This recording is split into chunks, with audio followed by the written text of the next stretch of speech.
Hey guys, welcome back to another video. Today, I'm going to be showing you guys how Republicans are in jeopardy and they're in trouble of potentially losing these three states in future elections, including the 2026 Senate midterms, governors as well, and also the future 2028 presidential election. And basically, these states were bright spots for Kamala Harris, even though she got trounced and basically nationwide in any other swing state besides these three specifically. But before we get started, make sure you guys are subscribed, click the bell so you don't miss on my content, press the like button, share this video if you're interested. Don't forget, we do have memberships, so you can find the links to that in the description section. So basically, what I want to talk about in this video is these three states, or I would say for the most part two, rather than three. I mean, you can argue North Carolina, but I think the three true bright spots for Kamala Harris, because obviously everyone talks negative about her, and it is true that she did absolutely horrendous. And in my opinion, Biden would actually have done a lot worse than her. So for those who saying, oh, Biden can have done better than her, I would have to disagree with that as well. I think Trump very well could have actually won New Jersey if Biden remained in the race, giving Trump 14 more electoral votes to actually expand the map. So, I mean, I think Kamala was actually their only hope, and Democrats were limited because they did not choose a primary months prior. At the last second, they replaced Biden with Harris. So they were really limited, but I mean, she was slightly more of an improvement than him, as I think he would have done worse, as he would have probably lost New Jersey. Instead, she won it barely, by the way, by what, only 4 to 5 percentage points, significantly less than Biden's victory in 2020. He won it by 16. Hillary Clinton even managed to win the state by 14, and then Harris only wins New Jersey by about 5%. Not good news for Democrats in the future, and that would actually bring another topic for another video, that there are a few states that Republicans can flip, which I made a couple months ago in future elections as well. But in this video specifically, I'm going to be focusing on Georgia, North Carolina, and New Hampshire, specifically those three states, and how Republicans are in trouble in those three states, futuristic wise, and those were bright spots for Kamala Harris. So if you actually take a look at, let's start with Georgia, the 2024 election results. Trump only won this state by just a little over 2 percentage points. 2.2% was the margin, to be exact. And yes, Trump deserves the credit for flipping this state.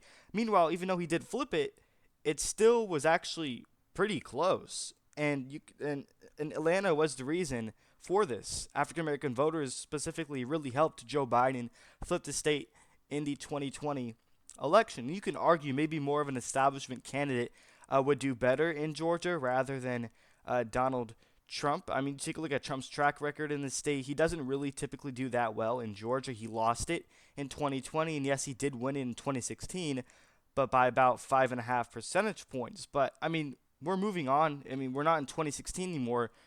In 2028, especially, you take a look at trends and shifts. It just really favors Democrats. So, in terms of the demographics in Georgia, it's really going to benefit and favor Democrats in terms of talking about the future. And I do think that if you flip Georgia in the 2028 election, let's just say Democrats nominate someone like Josh Shapiro, who's more of a populist candidate, I really do think that would help Democrats in a state like Georgia. They can really run up the numbers in some of these suburbs around the Atlanta area, and that would give whoever the Democratic nominee is, and let's just say, for example, in this video, it's Josh Shapiro, that would give them 16 electoral votes. That would put them at 242 electoral votes when you compare the 2024 election results. So let's say Democrats flip Georgia, because I do think it is very much in jeopardy. I do think that there is a realistic chance that if Republicans don't nominate the correct candidate in 2028, and if Donald Trump's economy does not improve, or actually if he doesn't fix it from, if he doesn't keep his promises, then I think Democrats can very well win Georgia in 2028. It is very realistic. It's not a long shot whatsoever. They did it in 2020 with Joe Biden, who you can argue is a weak candidate. And when Democrats actually nominated Biden in 2020, they didn't really want him as the nominee.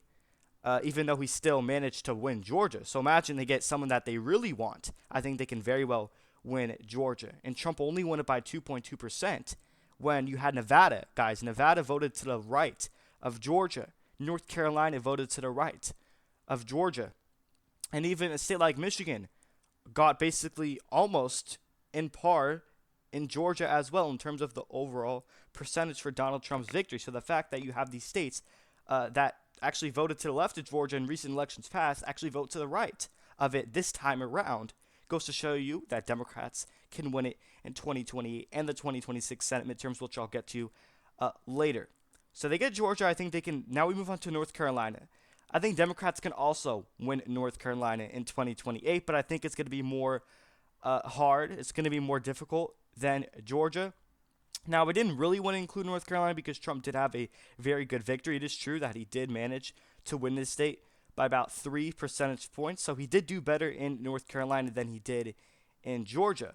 So it wasn't really that close. But the reason why I include North Carolina was because of the governor's race. If you take a look at the governor's race, I know I don't want to compare that to the general election, but Josh Stein managed to win by pretty much a solid blue margin. That's safe. 14 percentage points is not likely. It's not lean. It's not tilt. It is a solid blue margin. That scares me. I mean, if you're a Republican, you should very much worry. And it is true. I know that Mark Robinson was a very bad candidate. You can say that, but even though he was a bad candidate, losing by 14 and a state that Trump won by 3 percentage points, that's a shift of exactly 17 percentage points. North Carolina had a vote split. They split their ticket by 17 points. That is crazy to think about. Now, my prediction was Josh Stein would win by 8 points, and he actually overperformed my expectations. I mean, I think 8 was a lot, but he ended up winning by way more of 14%. That's a ticket split, guys, of 17 points. That is crazy. And that is not good news for North Carolina Republicans. I think that state is also in jeopardy of flipping in 2028 with Georgia as well. So I'm not saying this is going to happen. I definitely think Republicans still will probably win North Carolina in 2028 if they nominate a good enough candidate. I mean, it doesn't have to be the best candidate, but if it's at least a decent one, like someone like Ron DeSantis, that I don't think Democrats will get North Carolina in 2028. But I do think they definitely could get Georgia. I think that's more realistic of a possibility. But let's just say they do get lucky enough and they nominate, I would say, then not the best candidate, and then Democrats probably get a great candidate in Josh Shapiro. I know people don't want to overestimate him, but I mean, he managed to win Pennsylvania by the same amount Josh Stein won North Carolina by about 14 points, a likely margin. So I do think that Josh Shapiro is probably the best candidate Democrats can run in 2028. And if they do that, I think he can definitely win North Carolina. I do think he'll definitely flip a lot of Republicans. A lot of people that voted for Trump in 2024 in the state of North Carolina would flip over to Josh Shapiro because he's just so moderate. And he did the exact same thing in Pennsylvania's governor's race back in 2022, the midterms, against Doug Mastriano. He did exactly what I just said. He took a lot of Republican support away into his column, and that's why he had the big victory as he did of 14 percentage points. So I think those two states are in jeopardy, and if you're a Republican, you should definitely worry. I would say more so in Georgia rather than North Carolina. I'm just saying if the Democrats do get lucky enough, which I'm not sure if they do, maybe they get North Carolina. And then that already puts them at 258 electoral votes. Just 12 more electoral votes to go from winning the 2028 presidential election for the Democrats. Just 2 states. They flipped 2 states and already got them to nearly 260 electoral votes. Mind you, Nevada and Arizona is still considered red. If they can get one of those states, which I'm not sure they can, I think Nevada and Arizona actually really went far to the right in the 2024 presidential election. Arizona actually surprised me. Donald Trump won that by almost 6 percentage points. I actually had him winning it by just about a little over 2 points, so he actually overperformed my expectations. And then Nevada obviously went to Donald Trump just about 3.1 percentage points. So I'm doubtful. I think it's doubtful that Democrats win these 2 states in 2028. So I would say those states would remain red. Now, the Democrats' best shot, as we all know, is going to be the Rust Belt, the blue wall that Donald Trump broke in 2016 and in 2024 as well, which Biden actually temporarily rebuilt in 2020, and then it fell apart again. Donald Trump broke it in the 2024 election. I think if they nominate someone like Gretchen Whitmer, then they would probably get Michigan. And obviously, the whole Gaza situation really hurts Kamala Harris. And that issue is most likely not going to be around in 2028, obviously, which would cool down and it will benefit the Democrats. So, in my opinion, Donald Trump is the only Republican that I can name as of right now that has a chance at winning the Rust Belt. Ron DeSantis doesn't really have anything, to put at the table in terms of those Rust Belt states. I think he's more of a southern guy like Georgia. He can definitely help in Arizona as well, not so much up in the Rust Belt. And Josh Shapiro, Gretchen Whitmer, those two candidates specifically are really strong Democratic candidates, and they are probably most likely either or Gretchen Whitmer or Josh Shapiro, most likely as of right now, will get the nomination in 2028 for the Democrats, even though we don't know who's running. But I can tell you right now, the Michigan is probably going to be blue in 2028 because I can't name one Republican other than Trump that is strong enough in the Rust Belt. I mean, prior to Trump, no Republican could even win the Rust Belt, not even George H.W. Bush. He failed to do so as well.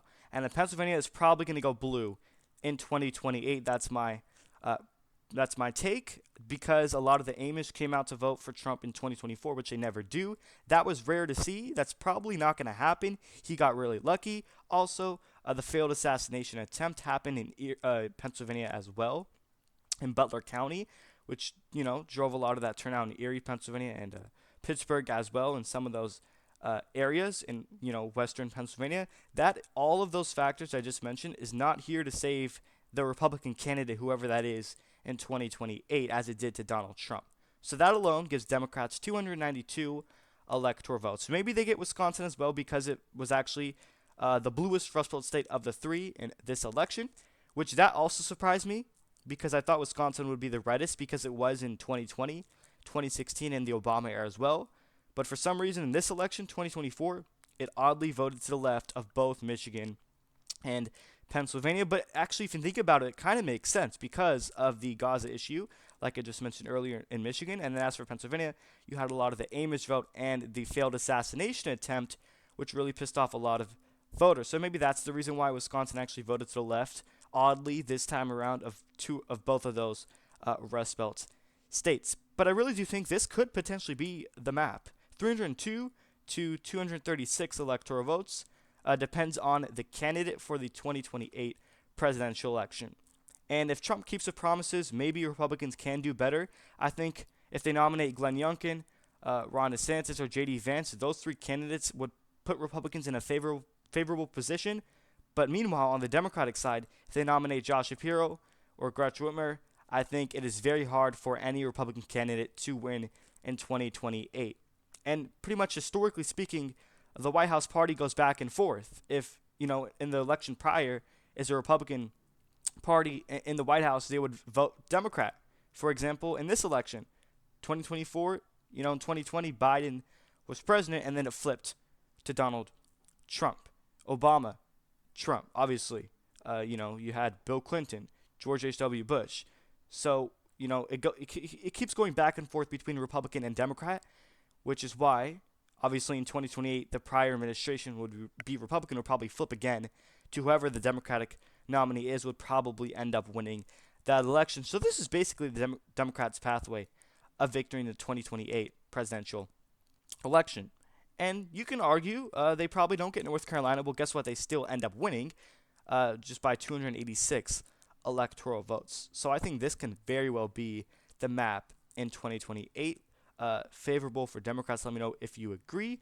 But if the economy is great during the Trump administration, I think maybe Republicans do have a decent chance. And then as for the Senate goes, actually, New Hampshire is the last thing I want to talk about before we move on to how the Democrats can do good in the Senate, even though they're most likely not going to win, which I talked about in the previous video. As for New Hampshire, Kamala Harris did actually pretty well. She won by about 3 percentage points. As you can see, right here, actually a little over 2 percentage points.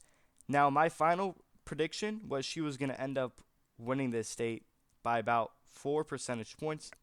Obviously, I slightly overestimated her chances, but still, I think this was probably one of the more brighter news for Kamala Harris on election night. I think no other Republican really has a chance at winning New Hampshire other than Trump, and he did not win it at all, not even once of the 3 times that he ran in 2016, 2020, 2024 as well. All of those times Trump ran for president, he could not win in New Hampshire. The closest he got it to was by under percentage point in 2016 against Hillary Clinton. Yet again, I can't name another Republican other than Trump that has a chance at winning New Hampshire, just like I mentioned earlier for the Rust Belt. Besides maybe Nikki Haley, but she will never ever be the nominee. So if you're a Republican, I would say that your chances of winning New Hampshire is probably not gonna happen. I think it's pretty much low. So I think New Hampshire is pretty much a lock for Democrats in future elections. I think the state is actually shifting further to the left, especially with college-educated voters as well. Now we move on to the Senate. As of right now, I believe Jon Ossoff is going to run. I think his seat is up in 2026, the midterms. He's a strong candidate. He won with Raphael Warnock back in the 2020 election. I think because Georgia was so close and Kamala kept it very close, and take a look at demographics, trends, the shifts, and future elections really favor Democrats. Georgia is a left trendy state. It's true. It's shifting towards the left, and I think Republicans are in jeopardy of losing. Now, the only way they win is probably if they nominate their current governor for the Senate. Obviously, Brian Kemp. If Brian Kemp decides to run for Senate in Georgia in 2026 instead of running, for president or whatever, then I think Republicans probably will win Georgia by a lean margin. He is very popular. He defeated Stacey Abrams twice by 7 percentage points. Now, if they don't nominate Brian Kemp, then I think that Jon Ossoff is probably going to win. So I think both the Senate and general election could go blue in terms of the state of Georgia for 2026 and 2028 as well if Republicans don't play their card correctly. If Brian Kemp does not be the nominee for Senate on the GOP side in 2026, then Georgia can very well go blue in the Senate. And if the Democrats for the general election in 2028 nominate Josh Shapiro, a populist, not an establishment, then I think Georgia can go blue as well. So you have North Carolina. This state is also very swingy. I believe their current senator right now, tell me if I'm wrong, is a Republican, I believe. I know they have a Democratic governor, but it is still going to be very close. I definitely could see North Carolina being in jeopardy for Republicans again. And Democrats will probably win Michigan no matter who the candidate is. I believe the current one is actually retiring, or his seat is actually limited, term limit, obviously. But no matter who the Republican is, the candidate in Michigan, the Republican Party in Michigan is just an utter disaster. Just how the Democratic Party in Florida is an utter disaster as well. They just can't nominate the right candidates, and they're basically going bankrupt as well. So, and then Maine as well. Honestly, the 2026 midterms comes down to just 4 swing states. There's only 4 true competitive ones, and that's Georgia, North Carolina, Michigan, and Maine. Susan Collins, in terms of the polling data, historically shows her she's going to lose, and she ends up winning in an upset. Maybe that would happen once again. Maybe Republicans do get Maine. That would put them at 52 seats.